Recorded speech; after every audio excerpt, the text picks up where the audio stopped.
Hey, welcome everybody to another episode of Change Agent Radio. I'm Jay Barabee, and today I have my beautiful wife, Jessica, who is going to interview me on what a new agent should do to sell 3 homes in 30 days, their first 30 days of real estate. And this is for, this is a video and a podcast for anyone who is brand new to the industry or just somebody who wants to add an additional 3 units every month. And this is a good blueprint for that. And back to my wife, Jessica. You want to tell them about yourself? I'm Jessica Barabee, Jay's wife. We've been married about 7.5 years, actually almost 8 years. Yeah. I have been a licensed realtor for about 8 years, and I'm excited today to do this with Jay. That's okay. So, last time we did videos. Jess, I'm so excited to have you too. Thank you so much for being on. And gosh, so why don't I just get into it, and you'll ask me some of the questions based on what we're talking about. And Jessica has not seen this or read this yet. And I have a little cheat sheet in front of me. So I have it. No, you're not going to get it. I actually didn't even know I was going to be on this today. Yeah. Until 5 minutes ago. Surprise. Come on. Okay.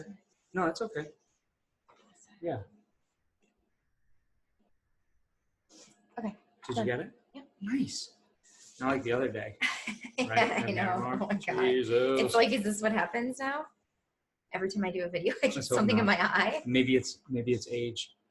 You know. Okay, good. Yeah, we're good. Perfect. Okay. Okay. Okay. Okay. All right. Okay. Jess, so the first 2 days, day 1 and day 2, you'll like this. Okay. The first thing that I need to focus on is my mindset. I have to make sure that my head is right, and it's something that most agents forget, and it's easy to overlook. And it's hard to do consistently as well. But the reason why it's so important is because for me and for everybody else, if we get beat up all the time, you know this. I mean, you're the queen of door knocking, right? Truth. Yep, truth. Mm-hmm. And if we don't have our mindset right when we get beat up all the time, then we will fail.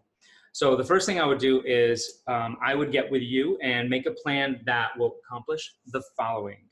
I would align our goals. We would align our goals, our family goals, business goals, health, relationship, personal growth, contribution, and get clarity and set the expectation, because in those first 30 days, I'm going to be grinding it out. I'm not going to be home as much for the family. So actually this could be a conversation. This could be a real conversation. Yeah. So, Do you want me to ask you questions too? You can ask me questions. Okay, because I think for you, Mm-hmm. this is all true. Yeah. You get beat up. It's hard. You have to, you have your goals in front of you, so you know what you're doing, so your mind is clear. I think for anyone who is a mom or a parent who has the responsibility of getting the kids up and going in the morning, mindset is a different animal, because that can really that whole morning experience can really hurt your mindset if you allow it to. So yeah, no, that's so true. And in our family, we've experienced that a lot. every day is hard. Every morning is hard. Yeah, for both of us. Mm-hmm. I mean, so all right, from the mom's perspective, Mm-hmm. if for the moms that are wanting to grind it out for 30 days and to step on and to get this first step done, what would you recommend for mindset?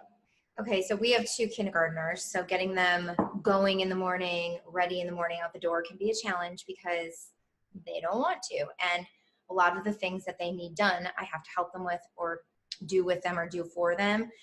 So I think being well planned in the morning and having your kids know the expectations, whether it's through a chart or a sticker thing or a checklist. Our daughter loves to carry around a clipboard, so if she has something she can like check off, it's super helpful. So I think it's getting ahead of those things before they happen. Yep. No, I hear that. Future pace yourself. Yes. Set the expectations with your kids. And I know at some ages it's too young, because I like I like our kids to know expectations when they were 1 and 2 and 3, but I didn't understand that wasn't going to be able to happen. But it's nice that they can finally really know what to expect and you can start communicating with them. But we would also not just set the expectations, but we would be fully transparent with each other. I would have to tell you exactly what it was going to be like. And, you would have to tell me how you feel about it, because we got to make it through together. Communication. Too many real estate agents, business people, whether it's a male or a female, they don't communicate. And we've been there before. They don't communicate with their spouse, and they're not on the same page as much with their goals. And I'll tell you, I was just talking to a couple of my our coaching clients, about the Sell course, and I encouraged 2 of them. I said, look, bring your wives on to the video calls, because that's going to be important for them to understand what you're doing right now. Absolutely. Yep. So yeah, and focusing on that mindset and family gives me the confidence that I need. If I know that our home life is shit, right? Yeah, I can't do anything that I need to do during the day. Right. So I need to start off in the right way. Day 3 and 4, Jess. This is when I am grounded and ready to conquer the world. That's what I wrote here. It's like the detox days are over. Yes. You've detoxed your mindset. Yeah, exactly. At this point, I should be like jumping up and down on the rebounder and feeling good, doing a little. That's Matthew McConaughey in Wolf of Wall Street. Did you see it? No, I probably watched it without you. Yep. He does that. So days 3 and 4, feeling good, grounded, and I set goals. I do my goal setting. So I'm on the second part, and I'm working on that foundation. I'll work on the annual 12-month, even though that I'm only focused on the 30 days. I will do the overall annual plan that I have in my business planning resource, break it down to the quarterly. And I'm not telling you anything you don't know, but I'm sharing it with our listeners, video watchers, and then break it down to monthly, and then weekly, and then daily. And that way I know what target I want to achieve, because after 30 days, life goes on. And too many times real estate agents are just nearsighted, right? So other elements that I would focus on during that planning process is playing towards my strengths and leveraging my weaknesses, which, I know what my strengths and weaknesses are, and I cannot do the things that tie me down, that don't make me money, and real estate agents shouldn't in general. People shouldn't in general. Yeah. If you can offload, do it. How do you offload, Jess? As a mom who works, how do you offload? We have someone who comes and cleans, does our laundry. That was major. That was huge. Let's talk about that. Okay. Be honest with people. Was that easy or difficult for you to make that decision? It was super difficult to make that decision. I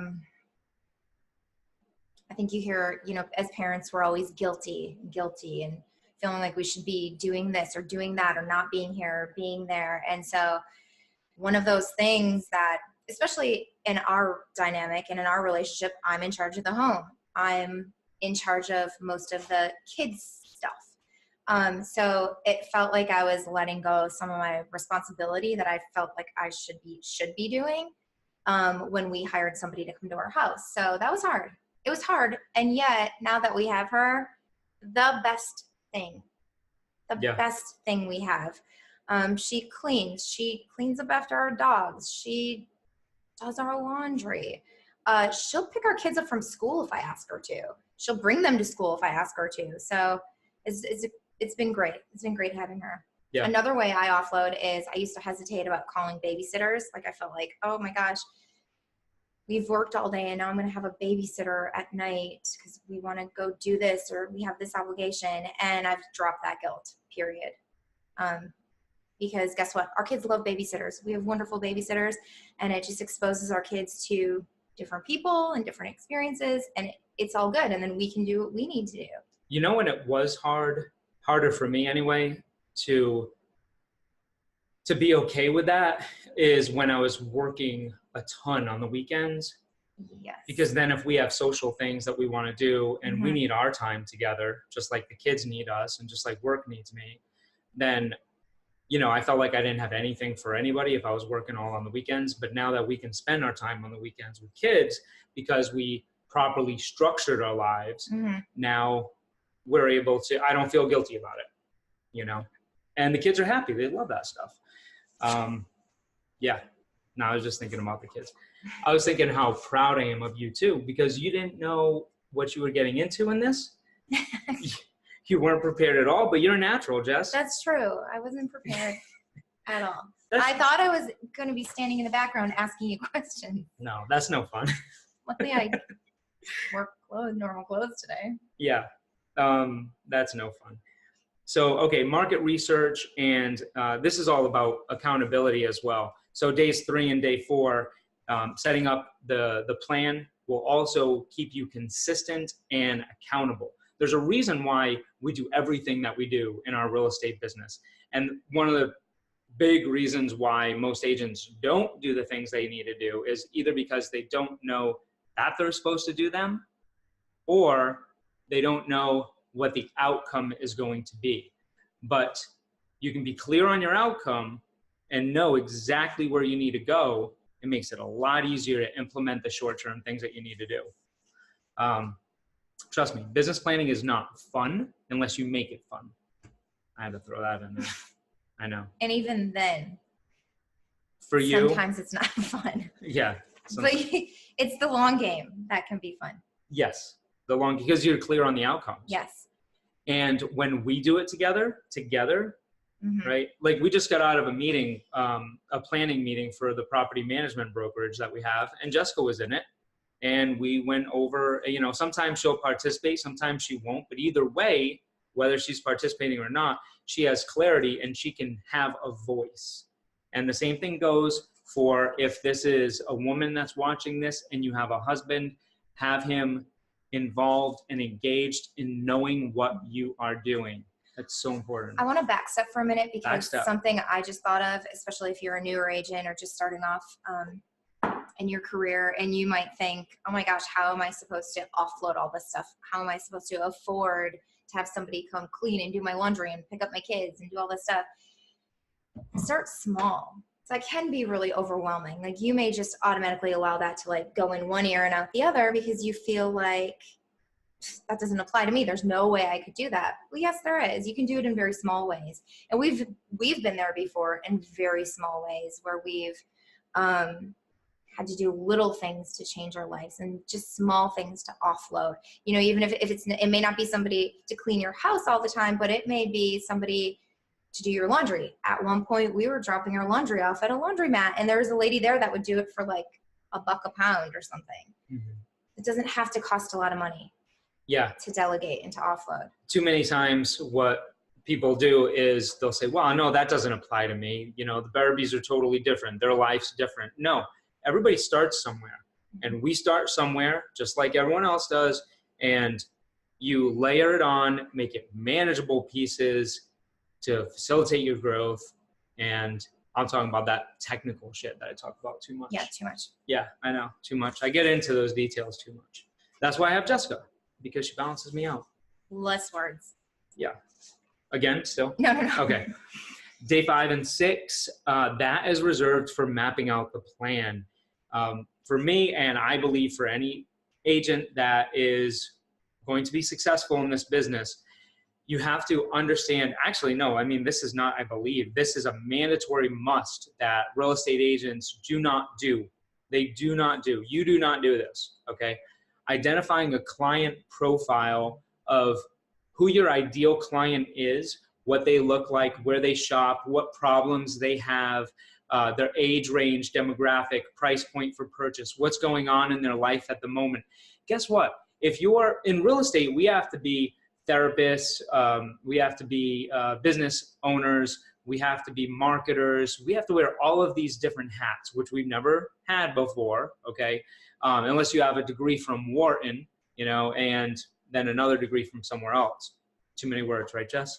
She's laughing at me on the inside. Okay, but let me get to this. Knowing your ideal client, if you are in the marketing world, do you not think that they know exactly where those people shop, what those people think? What kind of car they drive? Exactly. And Jess, what kind of turnaround, when I started implementing that and teaching that, what kind of turnaround have you seen in our business? Certainly increased turnaround. Yeah. You want a number? No, not a number. No, Jessica hates numbers. But I'll give you a number. Specifically, when I started doing this and when I cold call, when I'm on expireds and for sale by owners, my conversion rate doubled. It was insane. The people that I talked to, I was able to instantly build trust. And it's not just from cold calling, but it's also from any type of marketing that you're doing. Know your client. I actually kind of think that may be why door knocking has been so productive for me, because it's really easy to identify all those things when you're door knocking. Not all of those things. It's really easy to identify most of those things. You know, if you're door knocking in a specific neighborhood, you know that neighborhood. You generally know the type of person who lives in that neighborhood and the type of places they may shop or the type of cars they may drive. So yeah, maybe one. No, that's awesome. I love that. I teach that to everybody. I was talking to one of my coaching clients about him door knocking, and I was telling him about your results, and he had asked me what are some of the important things that he should focus on. And I told him, look, ask an open-ended question when you're there, bring a piece of value, right? You used to bring what, market stats? Yeah, neighborhood market stats. Which is easy. Just listed, just sold, like current active on the market. So simple. From the MLS, everybody wants to know, what sold in my neighborhood in the last year. Okay, here you go. Here's a single line display for you. Take this, and then you ask an open-ended question, and then you're listening to things and triggers. That's how important knowing your client is. So what I would do is I would be prepared for this. I would identify my top 3 to 5 sources of business that I was going to approach, and I would develop that plan. So, for example, for expired listings, it's not just about making phone calls, because phone calls will get you only so far. But if you really want to have a high conversion rate, there's a number of other different things that you have to do, but you have to piece it all together and not take off more than you can chew, because you'll be overwhelmed. Have you seen me overwhelmed? Yeah. Have you seen me overwhelmed? Yeah, that's awful. Mm-hmm. You can be a nightmare. It's true. It's true. I'm just kidding. Okay. Day 7 and 8, getting systemized. And I know a lot of people don't like this part, right, Jess? I was just like nodding my head. Yeah. Yeah. But this is really important. You have to outline the tools that you will need. So I have the software and tools that I would need, which is, for me, RedX, Mojo, RealVolve, Cole Realty Resource, MailChimp, BombBomb, just some simple stuff. And I mean, BombBomb's super inexpensive. Mojo, RedX, RealVolve, you get a ton of bang for your buck, and MailChimp is free. But these are all like simple tools that you'll need. And then just simple checklists and systems for the sources of business that you're approaching. And I'll give you an example of this. So I'm just using expired listings as an example because it's top of my mind right now. But you make your phone call and you have certain things, certain trigger words that you're listening for. You're using certain sales skills like repeating and affirming, adding value, redirecting questions. And while you're doing this, you're listening for their answers and you're gauging if they have motivation. Then you lead them to the logical step in the conversation, which is setting an appointment. Now, when you set that appointment, there's a couple of things that you have to get from them. One of them, make sure you have their cell phone and their email address, and there's specific ways to ask for those, because if you ask for them the wrong way, trust me, you will get rejected. And people talk about real estate rejection and they hate it. Well, you don't have to be rejected as long as you do things the right way. People won't be jerks. So you get that information, and then from there, you have to make sure that you have an email ready to go out, something that you don't have to create every single time because you have to get on to the next phone call. So it has to be something that's stock that you can just change a couple of words. If you have a MailChimp newsletter that you send out, then you can just have a link to that even and text message that to them.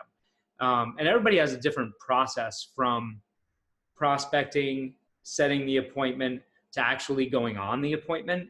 But this is what I'm talking about with that simple checklist. Because if not, you'll be overwhelmed, scattered, and tough to go on to the next thing. Comments on that, Jess? So do you have a physical checklist that you follow? Yes. Or you're just saying mental? So Physical, it has to be physical. right. And Jay's very analytical and cut and dry and likes things to look very sterile. I don't. I see something like that. I see a checklist that screams boring, and it turns me off. So I think you really also within these instructions, you have to figure out like what type of list will work for you, what type of checklist will work for you. I know for me, I'm much more of a visual person, so I want it to look nice. Like I want to open up my folder, my binder, and see something that looks good. And then it almost becomes fun to use it. Mm-hmm. Almost fun. Yeah, almost. I want to use it. Yeah. And I totally agree with you that is the way that most people like to see it. Well, actually, maybe half of the population. Right. Because I know the other half. I mean, some do, some don't. But yeah. But no, you're absolutely right. Good point. Then days 9 through 16. What happens then is to do what you should be doing best, which is lead generation. Okay. And I know that the first 8 days of 30 didn't include lead generation, but I guarantee you, if you follow these steps, then you will get 3 deals under contract in the next 30 days. And I'll give you, here's something that I tell people about not having your foundation. And one of the reasons why you need to take the first steps and do those steps properly, because it's an analogy like, and I'm terrible at analogies, Jess will tell you, like, yeah, way awful. If you can remember any of the awful analogies that I use. I try to forget them. I don't blame you. But I think this one's good. It's like building a skyscraper without digging a strong foundation into the ground. Because if you start all this lead gen, you start having all of these leads coming in, and then you're trying to follow up with them, set appointments, and do all these other things, but you don't have the actual foundation. Yeah, goal set, foundation, mindset, foundation, managing your time, then it will fall, and you won't have anything past the 30 days. And we've done this before. We started years and years ago. We started cold calling. And do you remember when we used to do that from our home office? I hated it. And like the first day we were like, we're each going to make 50 contacts. And it was misery because we didn't set ourselves up. We certainly didn't have the right mindset. We didn't set ourselves up to succeed because we just jumped in without a plan and did it. And it would take us all day long. I'd usually end up crying because of all the rejection. We didn't know what we were doing. Yeah. It was so hard. But had we just have spent the time preparing ourselves, number one, would have realized 50 was too many for us at that point. And 2, we would have been ready to make those calls had we set our foundation. Yeah. I wish we had somebody that was filming us when that was happening. No. Because, oh my God, what a shit show. It was so bad. I know. We didn't have a triple dialer at the time. We were just dialing on our phone. We bought 2 Magic Jack phones. Oh yeah. We had 2 Magic Jack phones, and we had our cell phones, and we're going from one to another. And picture this, we're completely different personality types, okay? But over the years we've made it work for us. I'm just kidding. We're still working on making it work. Yes. But we had these 2 desks that were facing each other, okay? 2 glass desks. Yes. And that's important because glass is loud. I know. I was thinking that too. Yeah. So we have that, no barrier in between us. So we're facing each other and we're making these phone calls, and I see my wife getting completely frustrated and then irritated, okay? And then crying. So all of these emotions happening, and then I'm trying to he's just stuffing his feelings inside. Yes. Don't tell them about that. Yes. I stuff my feelings inside, and then at some point they just all come out. They just all come out. I don't know. Can anybody relate to that? So yeah, whatever we were saying about that. So you need a strong foundation. Strong That's why you foundation. don't start that's why you don't start lead gen until day 9. Yeah, day 9. That's my plan anyway. So what I would do then is on day 9, now that I have my foundation done, I'm set up for success. I know my targets. I have my mindset strong, and I'm going to prospect for 4 hours. I'm going to do lead follow-up, admin work, and then go on appointments and do drive-bys and pop-bys. And pop-bys, what that means is that's a for sale by owner when I'm not going on a listing appointment itself, but what I'm doing is I'm doing a face-to-face because for sale by owners, 15% of them sell their home on their own. The other 85% hire a real estate agent. And there's a number of different factors on why most real estate agents fail at for sale by owners that we don't have time to discuss right now. But trust me, one of those things is a pop buy that works and gets rid of a lot of those other things there. So I even included a copy of the schedule, and I'll give you the overview of that. Working in my business activities are going to be between 7:30 and 6. Working on my business activities during these 30 days will be in other hours. So if your plan is to still work on your plan, which most people, well, a lot of people have that problem. Like they're always trying to like get ready to get ready. Yeah, I have that problem often. Yeah, well, I get there too. I kind of like get too much into stuff. Mm-hmm.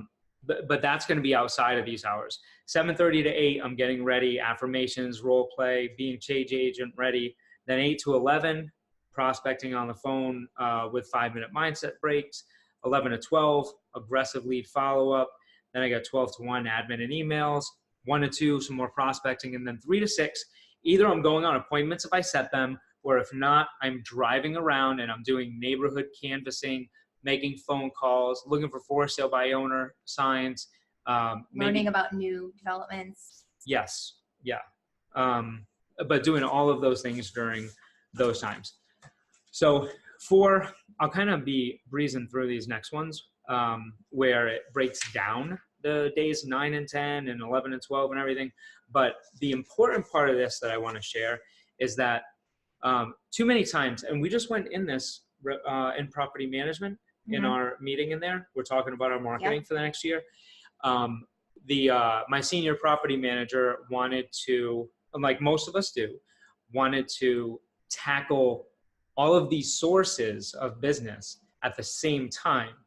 Well, what that does is, like, give an example. Like, yeah, you do. Like she said, I'm going to start attending every single networking event in this area for realtors. Yes, and at the same time, implement the online social marketing strategy, target realtor referrals, like all of these things. Meet with go to investor events and. Yeah. So what we did was we broke it down instead for her, but I'll break this down for you to make sense. Days 9 and 10, expired and canceled only. I have to be not comfortable, because I mean, after 2 days, you're not going to be comfortable, extremely comfortable with what you're doing. But for those 2, I need to know what I know and what I don't know about them. And, I know that they want to sell, and they likely still want to sell. They're frustrated with the process. They're annoyed at all the agents calling them, like the things that they typically say. But what I'm doing is I'm dialed in and I'm focused on these sources, and I'm doing a massive immersion. You want to say something? Mm-hmm. Okay. You had that look. I'm listening. Thank you. You do that. Boom. Burn. Wow. Wait, hold on. Can you do one of these with me? No, come on, do it. That's a dab. It is cool. Do the new thing. We can do it. See? Cool.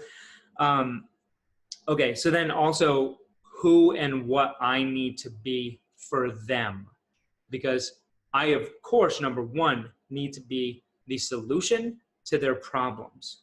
And this is marketing 101, but most of us were just not taught that in real estate. But we need to be different, build instant trust, focus the things that we need to focus on, and protecting our mindset, and then also tonality shifts and when to do that and how to do it. So I'm focused on those 2 expired and canceled for the first 2 days. Next 2 days, what I do is I layer it in. So that's when I implement for sale by owners and for rent by owners with the expired and canceled. The for rent by owners are very similar to the for sale by owners when it comes to the process and the script. So that's why I included them both at the same time. But the same things apply for that source of business in regards to knowing what I know about them and what I need to be for them. I list those things down and I divide up my time in half. So if I'm prospecting for 4 or 5 hours a day, then I am dividing that time in half between those two sources. Comments on that, Jess? Makes complete sense. Boom, look at that. I did something right. Then I layer in on day 13 and 14, I layer in old expireds and canceled. And they're an easier source of business, which is fantastic because they're not being drilled by realtors all the time. But they are a lower conversion rate. So there's pluses and minuses there, but they're part of an overall strategy. And having an overall strategy with all of these, I know the business analogy would be like the different legs of the chair, right?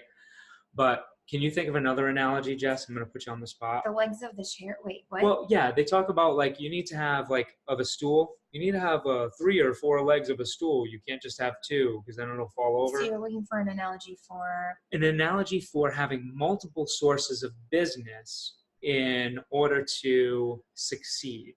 Whether instead of just focusing on one thing, which is going to be. Yeah, I mean, I don't think you necessarily need an analogy for that, but obviously to create stability, you want to have different avenues of resources, just like if you're trying to grow your wealth or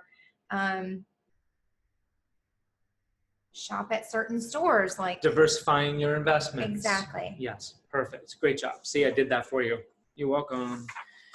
Day 15 and 16, I would layer in absentee owners. So then at that point, I'm calling those 4 different sources and I am rotating the amount of time that I spend sourcing each one of those. 1 hour, 1 hour. Any questions on that one, Jess? No. No? Okay. And then the rest of this really kind of goes, really kind of gets sequential because for the rest of the days, I'm still going to be calling all of those sources. I'm still spending that time doing that. But for those days that I mentioned, days 8 through 16, that is almost exclusively what I'm focused on at that time, is getting great at those things. And if you do massive immersion of anything and you take massive action of anything and you're dialed in and focused on that one thing, you will get great at it so much sooner. But of course, you can't take shortcuts and you have to get dialed in and you got to do the work. So you'll be really damn good at it after even just a few days, seriously. Then day 17 is time to start implementing some of the systems. And what I'll do is I'll set up a couple of email and text message nurture sequences or workflows, whatever you want to call them. And I'll do simple ones. And what I mean by that is when I get off the phone with the expired and I'm going to go on the appointment, then from pre-list to listing appointment, there will be a couple of emails and text messages that I will want to send them that I will send to everybody. And then of course, a couple that will be organic based on my conversations with them. So I'll start setting those up. Day 18, weekly video newsletter. I will put that together and that is so easy. I'm just going to give a 30-second overview of that because the explanation of that and the process of putting it together is a whole nother thing. But here's the deal on newsletters. Jess, what do you think about the newsletters that you get that are emailed to you by real estate agents and the content that they have in them typically? You know how I feel about it. I know how you feel about it. Personally, I think there are a few, okay, it really depends on what you're looking for. Most of the time, I delete and subscribe. There are certain things I want to see though. Yes. And those things that Jessica wants to see are things that focus on 3 areas: educate, entertain, and inform. And it has to be relevant to Jessica and where Jessica is in her life and where her client is. So if my target client is, say, a first-time home buyer, typically first-time home buyers are within a certain age range, have a certain amount of income coming in, have certain things that are important to them in life, want to see certain things in the advertising that they see. And that's why in a weekly video newsletter, it's so important, because you get 52 touches to your database that you've added people to. It will almost instantly, within 60 or 90 days, start generating phone calls and emails coming to you. And it's honestly, it's simple. It's a couple-minute video, and it's a simple template in MailChimp, and it's based on just things that people want to see and want to hear. Gosh, I mean, one of the biggest views that we got was something I did that was impromptu, and it was on the Airbnbs, because you said that. Yes, Airbnbs. You said I needed to do something on Airbnbs. Right. It was a minute-and-a-half video. I had. Another idea is anything about like how the market is changing is always really, really interesting to people, because you want to know what's happened in the market. Is it shifted? Which way is it shifted? Investing. A lot of people are investors. Yep. And community, you know, you got a new taco restaurant that just popped up or something. Like, seriously, I know it sounds like, no, I don't want to do that. You know, I don't want to, my image and people aren't going to care about that. Well, I can tell you what, they will, because as long as you are just being yourself and being real or authentic, that's what people want to see. They don't want to see boring, lame videos that they've seen over and over and over again. So anyway, that's more than I needed to talk about. I don't want to form a video of a walkthrough of a house. No. They don't want to form. I don't know if anybody heard you. They don't want a 4-minute video of you walking through a house, you know, pointing out the features of it. Oh my God. Yeah, another thing with showing property, right? This is the kitchen. This is the bathroom. Yeah, no shit. We get it. We've been to houses before. So day 19, most agents don't focus on this, but property management and incorporating property management in your business. Now, hold on. I'm not telling you to go out and start a property management business. What I am doing is I'm saying, if you're not doing that already, just build a strong relationship with a top tier property management company in your area. And this is what you do. Those companies, like our property management brokerage, has a strong agent referral program. And we pay good referral fees to all of the agents. And we also protect those agents with their clients on the sale. And that's an easy way for you to, because people don't want to be, they don't want to feel like you're always wanting, right? That people want to receive value. And when you give them options is a way to deliver value. It's one of the methods to deliver value. And when you can say to someone and ask them a question, I'm wondering if you still wanted to sell or rent out your property. Well, immediately what they hear is they also hear, wow, this person's different. What if you rent it out? Well, yeah, I was thinking about renting it. It starts a whole nother conversation. It just breaks down barriers. And just by knowing that and know the very basics of what this property management company offers, you're able to start the conversation. And I would bet on that note, I would bet that most people who haven't sold their home have already considered renting it, but they don't know who to call. They don't know what to do. It's a scary process to rent out probably your greatest investment. So by you asking that, you're probably actually doing them a favor. They've probably already wanted to know more about that. You're just doing the asking. True. One of the best conversions, when I made this tiny adjustment to my scripts when I was calling for sale by owners and for rent by owners, first what I did was I came to the realization that a lot of people that are FSBOing, you know, may end up renting their property. And then vice versa. A lot of them that are advertising for rent by owner are either investors with other properties. They might be sick of managing their properties. They just might be sick of the market, you know, and now they want to sell them. I'll tell you, one of the best conversions that I had was just middle of last year. This was a for rent by owner, and she had a fourplex And the fourplex, after I was asking her more questions and she knew that I sold homes too, she said, well, I might be interested in selling it in the future. And, but I just want to rent it for now. And then I asked more open-ended questions, and come to find out, she had a commercial note that was coming due the following year.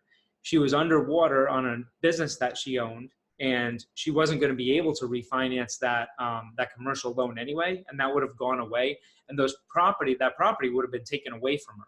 So when we were going through this conversation, I helped her identify that and come to that conclusion and understand that, and I've shown her massive value along the way, and we ended up listing that property literally within 24 hours of the phone call.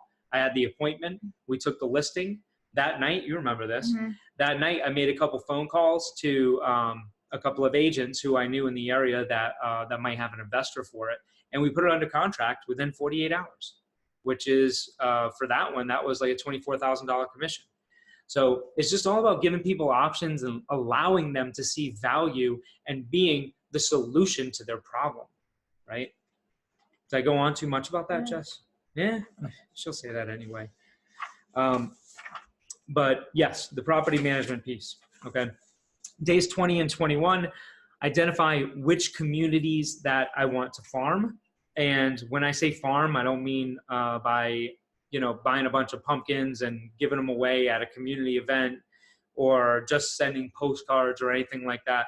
I'm talking about a strategic plan that is going to put myself in front of them in various different ways. So first I'll do a community profile, and I just want to know what I call the 7 A's: the absorption rate, the average age of the homes, amenities, the agents working in the community, acceptance. Does the community fit in with a community that I want to sell people? So for me, I'm not looking for the $1 million plus homes. That's just not me. That's not who I work with. My average price point of all the homes that I've sold, average is $350,000. So if I'm trying to target something that's out of my comfort zone, that's not going to work.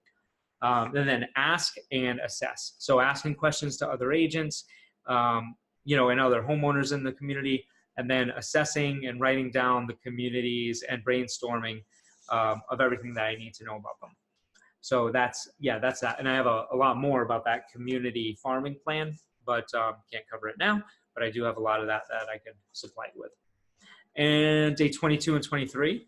By now I should have anywhere between 1, 2, 3, 4 listings and a strong pipeline for lead follow-up, which is important. Because if you just focus on lead generation and then you have all of these leads, but then you're not following up with them, then you're not closing any deals. And it's all of this cycle because you have to service the listings or else you'll lose the listings. I don't know. I hate whenever in my business, when I was prospecting so hard, but then I was spending most of my time doing that. I gave shitty service, and then I would just lose the business. Like nothing feels worse. Day 24. This is when I stack on more future business by developing and implementing a plan to get even more referrals. And I'm talking about agent referrals and past client referrals. So I'll start working on my systems for that. Day 25. It's not what you know, but it's who you know. So I can tell you that during the recession, the Great Recession in Florida, no one wanted to handle short sales. And this is something that was just starting to become popular. And before the mainstream hit, I identified that was going to be something that would be a good source of business. And I immersed myself in it. I started building relationships with other agents, offering a competitive referral fee. I was offering 30% at the time, and I was servicing their clients at a high level. So during those years, I grew my business by 25% each year for those 4 years of when I was taking short sales and when people were actually willing to give the short sale referrals. Then at some point, like things caught up. There's other short sale experts. People are following what I'm doing. Day 26 and 27, put in more solid work on the system, CRM, and automation, and focusing specifically on doing that for past clients and people in my database. Then I got day 28, 29, and 30 really are about looking forward and what's going to happen in the future. So do I need to hire a VA or an assistant? Where am I at with my business? What are my income producing activities? What's making me money? And what can I offload? What can I have somebody else do where I don't want to put up the signs or the lockbox anymore, and I don't want to do the checklists and the systems for implementation and in the MLS and all that kind of junk. So I have to identify what that's going to look like afterwards. That's where I spend those days. And kapow, that's it. What comments do you have on that, Jessie? I like it. I like the plan. What comments for everybody else? Thank you, by the way. You're welcome. Yeah. So yeah, that's it. That's your 30-day plan to get 3 properties under contract in 30 days. And just to mention as well, when I was talking about the foundation and the sales cycle stuff with the lead gen, follow-up, and conversion, and then the automation and the systems, and then also the past clients, those are the 4 areas of the business, which is called the change agent evolution. And I know that, and we talk about this a lot, I've been taught, and most real estate agents have been taught, that lead generation alone will set you free. That's the magic key. Everybody needs that secret sauce, is generating leads, but that's only partly true. You have to understand the big picture and how to approach it if you want to build a consistent business with consistent income and a long-term strategy. And that's what you should be wanting out of real estate anyway. Any final thoughts, Jess? I think you covered it. Jesus, I know I talk too much though. All right. Well, thanks for stopping in, and come check us out on our Facebook page, where we have tons of value add on there, and that's at J Berby Coaching, and we will see you soon.